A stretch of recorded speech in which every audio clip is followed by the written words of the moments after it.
ಬನ್ನಿ ಇವತ್ತು ನಮ್ಮ ದೇಹದೊಳಗಿನ ಒಂದು ಅದ್ಭುತ ರಹಸ್ಯ ಸಂವಹನ ವ್ಯವಸ್ಥೆ ಬಗ್ಗೆ ತಿಳಿದುಕೊಳ್ಳೋಣ. ನಮ್ಮ ಪ್ರತಿಯೊಂದು ಕ್ರಿಯೆಯನ್ನು ತೆರೆಮರೆಯಲ್ಲಿ ನಿಂತು ನಿಯಂತ್ರಿಸುವ ಈ ವ್ಯವಸ್ಥೆಯ ಹೀರೋಗಳೇ ಹಾರ್ಮೋನುಗಳು. ಇವುಗಳ ಜಗತ್ತನ್ನು ಒಳಹೊಕ್ಕು ನೋಡೋಣ.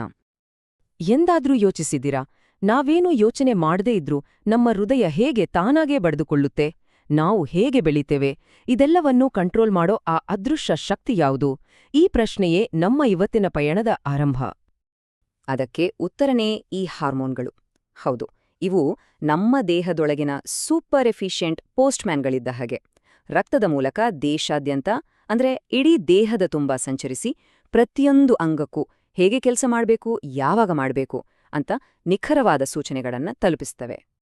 ಸರಿ, ಹಾಗಾದ್ರೆ ನಮ್ಮ ದೇಹದ ಈ ಆಂತರಿಕ ಮ್ಯಾನೇಜ್ಮೆಂಟ್ ಟೀಮ್ನ ಮೊದಲ ಮತ್ತು ಬಹಳ ಮುಖ್ಯವಾದ ಸದಸ್ಯರನ್ನ ಭೇಟಿಯಾಗೋಣ. ಇವರನ್ನು ನಾವು ನಮ್ಮ ದೇಹದ ಮೆಟಬಾಲಿಸಂ ಮ್ಯಾನೇಜರ್ ಅಂತಾನೇ ಕರೆಯಬಹುದು. ನೋಡಿ, ಇದೇ ಥೈರಾಯ್ಡ್ ಗ್ರಂಥಿ. ಇದು ಥೈರಾಕ್ಸಿನ್ ಅನ್ನೋ ಹಾರ್ಮೋನ್ನ ಫ್ಯಾಕ್ಟರಿ. ನಮ್ಮ ದೇಹ ತಿಂದ ಆಹಾರವನ್ನ ಶಕ್ತಿಯಾಗಿ ಹೇಗೆ ಬಳಸ್ಕೋಬೇಕು, ನಾವು ಎಷ್ಟು ವೇಗವಾಗಿ ಬೆಳಿಬೇಕು ಅನ್ನೋದನ್ನೆಲ್ಲ ನಿರ್ಧಾರ ಮಾಡೋ ದೊಡ್ಡ ಮ್ಯಾನೇಜರ್ ಈ ಥೈರಾಕ್ಸಿನ್. ಈಗ ನಮ್ಮ ದೇಹದ ಸ್ಪೆಷಲ್ ಆಪರೇಷನ್ ಟೀಮ್ನ ನೋಡೋಣ. ಅಂದ್ರೆ ಪ್ರತಿದಿನದ ಕೆಲಸಗಳ ಜೊತೆಗೆ ಎಮರ್ಜೆನ್ಸಿ ಪರಿಸ್ಥಿತಿಗಳನ್ನು ನಿಭಾಯಿಸೋ ಕೆಲವು ಸ್ಪೆಷಲಿಸ್ಟ್ ಮ್ಯಾನೇಜರ್ಗಳನ್ನ ಪರಿಚಯ ಮಾಡ್ಕೊಳ್ಳೋಣ. ಒಂದು ಕ್ಷಣ ಯೋಚನೆ ನೋಡಿ. ಸಡನ್ ಆಗಿ ನಿಮ್ಮುಂದೆ ನಾಯಿ ಬೊಗಳಿದಾಗ ಅಥವಾ ಎಕ್ಸಾಮ್ ಹಾಲ್ಗೆ ಹೋಗೋವಾಗ ಯಾಕೆ ಎದೆ ಧಡ್ಧಡಂತ ಹೊಡ್ಕೊಳ್ಳುತ್ತೆ? ಇಡೀ ಮೈಯಲ್ಲಿ ಒಂದ್ರೀತಿ ಕರೆಂಟ್ ಪಾಸಾದ ಹಾಗೆ ಆಡುತ್ತಲ್ವಾ? ಯಾಕೆ ಹೀಗೆ? ಅದಕ್ಕೆ ಕಾರಣನೇ ಈ ಅಡ್ರಿನಲ್ ಗ್ರಂಥಿದನ್ನು ಉತ್ಪಾದಿಸುತ್ತೆ. ಇದು ನಮ್ಮ ದೇಹದ ಫಸ್ಟ್ ರೆಸ್ಪಾಂಡರ್. ಯಾವುದೇ ಅಪಾಯ ಅಥವಾ ಸವಾಲಿನ ಸಮಯದಲ್ಲಿ ನಮ್ಮನ್ನ ರೆಡಿ ಮಾಡೋಕೆ ಹಾರ್ಟ್ ಬೀಟ್, ಬ್ಲಡ್ ಪ್ರೆಷರ್, ಉಸಿರಾಟ ಎಲ್ಲವನ್ನೂ ಹೆಚ್ಚಿಸಿ ನಮ್ಮನ್ನ ರೆಡಿ, ಸ್ಟಡಿ, ಗೋ ಅಂತ ಹೇಳತ್ತೆ. ಸರಿ, ಎಮರ್ಜೆನ್ಸಿ ಪರಿಸ್ಥಿತಿ ಆಯ್ತು. ಹಾಗಾದ್ರೆ ನಮ್ಮ ದಿನನಿತ್ಯದ ಪೆಟ್ರೋಲ್ ಅಂದ್ರೆ ನಾವು ತಿನ್ನೋ ಆಹಾರದಲ್ಲಿರೋ ಸಕ್ಕರೆಯ ಲೆಕ್ಕಾಚಾರ ಯಾರು ನೋಡ್ಕೊಳ್ತಾರೆ? ಇಲ್ಲಿ ಎಂಟ್ರಿ ಕೊಡೋದೇ ಇನ್ಸುಲಿನ್, ನಮ್ಮ ದೇಹದ ಶುಗರ್ ಮ್ಯಾನೇಜರ್. ಮೇದೋಜೀರಕ ಗ್ರಂಥಿ ಅಥವಾ ಪ್ಯಾಂಕ್ರಿಯಾಸ್ ಇದನ್ನು ಉತ್ಪಾದಿಸುತ್ತೆ.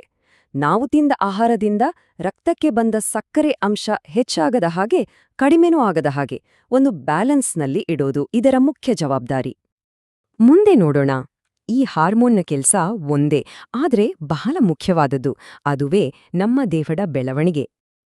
ಚಿಟ್ಟುಮಿಟಿರ ಗ್ರಂಥಿ ಅನ್ನೋದು ಬೆಳವಣಿಗೆಯ ಹಾರ್ಮೋನನ್ನು ಉತ್ಪಾದಿಸುತ್ತೆ. ಇದರ ಹೆಸರಲ್ಲೇ ಇದರ ಕೆಲಸ ಅಡಗಿದೆ ಅಲ್ವಾ? ಇದರ ಕಾರ್ಯ ಬಹಳ ನೇರ ಮತ್ತು ಸ್ಪಷ್ಟ.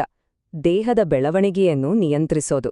ನಾವು ಚಿಕ್ಕವರಿಂದ ದೊಡ್ಡವರಾಗುವವರೆಗೂ ನಮ್ಮ ಎತ್ತರ, ಮೂಳೆಗಳ ಉದ್ದ, ಅಂಗಾಂಗಗಳ ಗಾತ್ರ ಇದೆಲ್ಲವನ್ನೂ ನೋಡಿಕೊಳ್ಳುವ ಪ್ರಮುಖ ನಿಯಂತ್ರಕ ಇದು. ಇದುವರೆಗೆ ನೋಡಿದ್ದು ದಿನನಿತ್ಯದ ಮ್ಯಾನೇಜರ್ಗಳನ್ನ. ಈಗ ನೋಡೋಣ ನಮ್ಮ ಜೀವನದ ದೊಡ್ಡ ದೊಡ್ಡ ಬದಲಾವಣೆಗಳನ್ನೇ ಡಿಸೈನ್ ಮಾಡುವ ವಾಸ್ತುಶಿಲ್ಪಿಗಳನ್ನ. ಇವರು ನಮ್ಮ ದೇಹದ ಬ್ಲೂಪ್ರಿಂಟನ್ನೇ ಬದಲಾಯಿಸಬಲ್ಲರು. ಮೊದಲನೆಯ ಆರ್ಕಿಟೆಕ್ಟ್ ಟೆಸ್ಟೋಸ್ಟೆರಾನ್. ಗಂಡು ಮಕ್ಕಳಲ್ಲಿ ಯೌವನಕ್ಕೆ ಕಾಲಿಡುವಾಗ ಆಗುವ ಎಲ್ಲಾ ಬದಲಾವಣೆಗಳಿಗೂ ಇವರೇ ಕಾರಣ. ಧ್ವನಿ ಗಡಸಾಗೋದು, ಗಡ್ಡಮೀಸೆ ಬರೋದು, ಈ ಎಲ್ಲಾ ಬದಲಾವಣೆಗಳ ಹಿಂದಿನ ಶಕ್ತಿ ಇದು.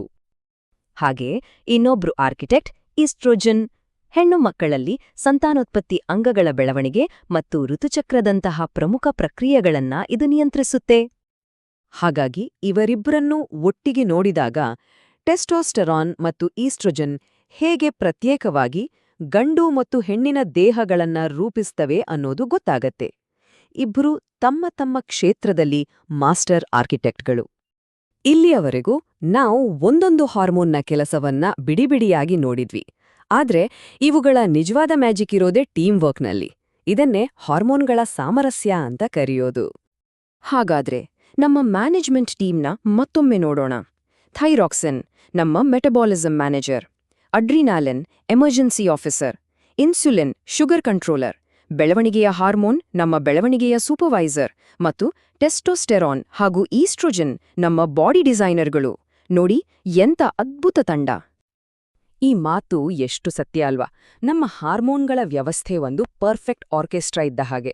ಪ್ರತಿಯೊಂದು ಹಾರ್ಮೋನ್ ತನ್ನದೇ ಆದ ವಾದ್ಯವನ್ನ ಸರಿಯಾದ ಸಮಯಕ್ಕೆ ಸರಿಯಾದ ಶ್ರುತಿಯಲ್ಲಿ ನುಡಿಸಬೇಕು. ಒಂದೇ ಒಂದು ವಾದ್ಯ ಸ್ವಲ್ಪ ಆಚೀಚೆ ಆದ್ರೂ ಇಡೀ ಸಂಗೀತವೇ ಹಾಳಾಗತ್ತೆ. ನಮ್ಮ ದೇಹದ ಆರೋಗ್ಯದ ಕಥೆನೂ ಅಷ್ಟೇ. ಹಾಗಾದ್ರೆ ಕೊನೆಯದಾಗಿ ಒಂದು ಪ್ರಶ್ನೆ. ಇಷ್ಟು ಸೂಕ್ಷ್ಮವಾಗಿ ಇಷ್ಟು ಅದ್ಭುತವಾಗಿ ನಡೆಯುತ್ತಿರುವ ಈ ಹಾರ್ಮೋನುಗಳ ಸಂಗೀತ ಕಚೇರಿಯಲ್ಲಿ ಎಲ್ಲಾದ್ರೂ ತಾಳ ತಪ್ಪಿದರೆ ಏನಾಗ್ಬೋದು? ಈ ಸಮತೋಲನ ಎಷ್ಟು ಮುಖ್ಯ ಅನ್ನೋದ್ರ ಬಗ್ಗೆ ಯೋಚನೆ ಮಾಡ್ತಾ ಇರಿ.